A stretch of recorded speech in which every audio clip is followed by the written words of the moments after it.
At least 58 people were dead after Typhoon Kalmaegi left a trail of destruction in the central Philippines and continued to batter parts of Palawan Island on Wednesday as it headed toward the South China Sea.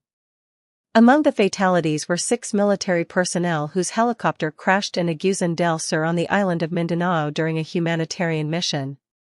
Scenes of devastation emerged in the province of Cebu, a major tourist hub, as floodwaters receded, revealing destroyed homes, overturned vehicles, and widespread debris.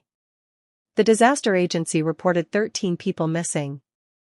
The devastation from Kalmaegi, locally named Tino, comes just over a month after a magnitude 6.9 earthquake struck northern Cebu, killing dozens and displacing thousands.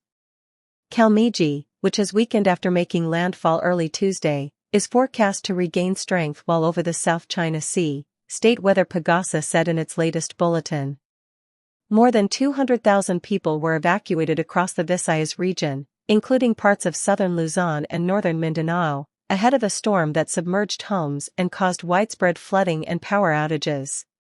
Packing winds of 120 km per hour and gusts of up to 165 km per hour, Kalmaegi, the 20th storm to hit the Philippines this year, is heading toward Vietnam where preparations are underway ahead of its expected landfall on Friday. In September, Super Typhoon Ragasa swept across northern Luzon, forcing schools and government offices to shut down as it brought fierce winds and torrential rain. Floods in Cebu City had subsided late on Tuesday, but power was still out in many places and telecommunications services were intermittent, a Reuters journalist in Cebu said. Photos and videos from the Philippine Red Cross showed rescue workers wading through knee-deep floodwaters in Cebu City, using boats to reach stranded residents. In Liloan Town, on the northern outskirts of the city, homes were submerged, with only rooftops and top floors visible. Similar scenes from other parts of Cebu City, with vehicles and streets underwater, circulated on social media.